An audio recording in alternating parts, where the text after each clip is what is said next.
Bom dia! Nosso grupo é constituído pela Amanda Rocha e Giovana Carvalho, que ficaram responsáveis pelo slide, pela Isabela Lopes e Letícia Variani, responsáveis por fazer o resumo, e Bianca Mitigieri e eu, Gabriela Deandai, que vamos fazer a apresentação.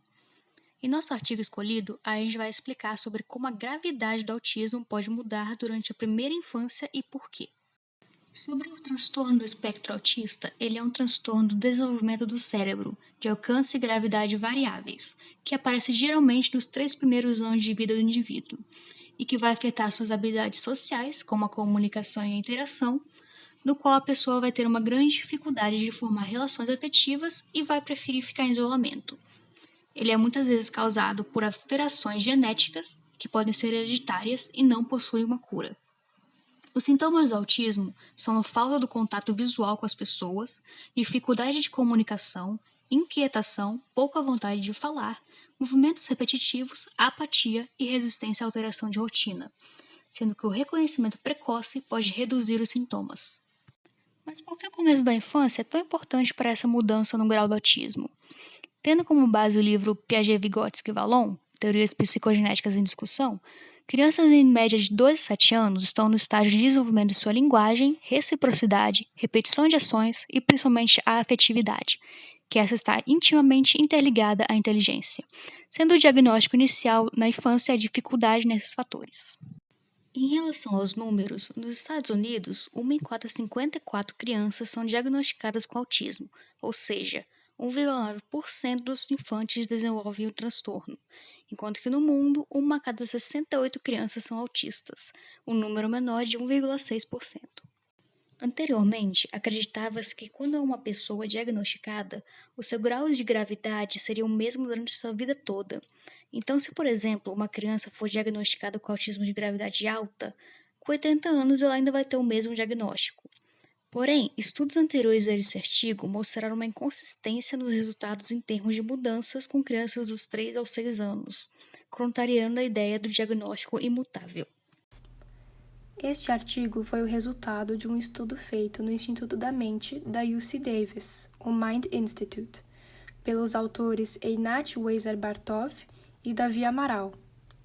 Ele foi publicado no dia 14 de maio de 2020 na revista de Autismo e Transtornos do Desenvolvimento. Essa pesquisa estudou e avaliou as mudanças na severidade de sintomas na infância de crianças com TEA dos 3 aos 6 anos e, consequentemente, identificou os possíveis fatores associados com tais mudanças na severidade dos sintomas. Os fatores ligados a essa mudança são o QI e a habilidade de camuflar os sintomas do TEA, algo que está associado ao gênero da criança.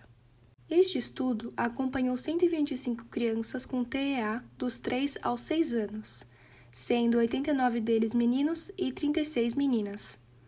E, para quantificar a severidade dos sintomas de cada paciente estudado, a medida CSS do ADOS foi utilizada como a medida de gravidade de 10 pontos.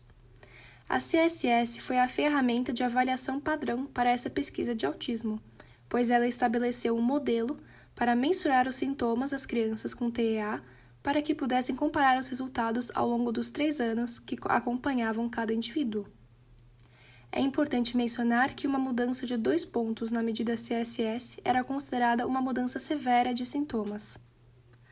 Assim dito, com os dados coletados, foi observado que 30% das crianças têm sintomas menos graves aos 6 anos do que aos 3.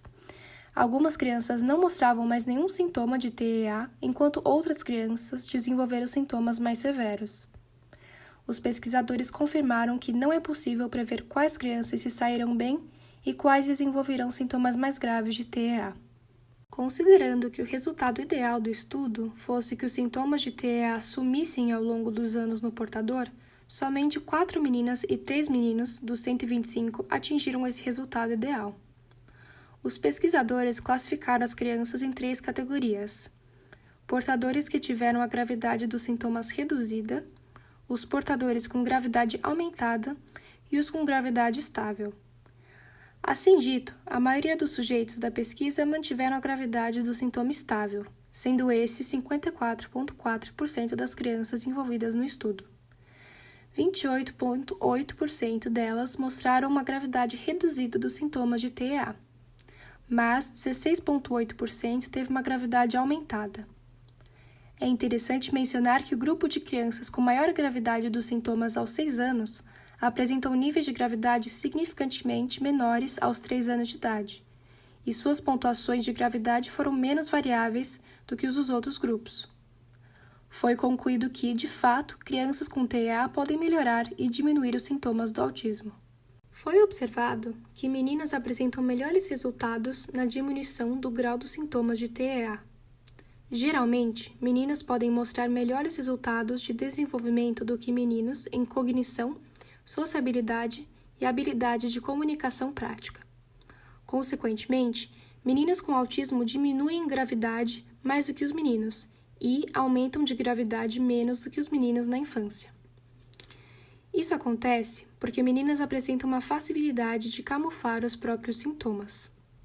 Essa estratégia de enfrentamento é um comportamento compensatório social que é mais prevalente em mulheres diagnosticadas com TEA em comparação com os homens. Ademais, o estudo estabeleceu uma relação entre o QI e a mudança do grau dos sintomas do portador. Crianças com QI mais elevado apresentaram maior probabilidade de redução dos sintomas de TEA. O QI, portanto, é o mais forte predidor de gravidade dos sintomas para crianças com TEA. Esta foi a nossa apresentação sobre o estudo da mudança de severidade de sintomas de TEA durante a infância. Muito obrigada pela atenção.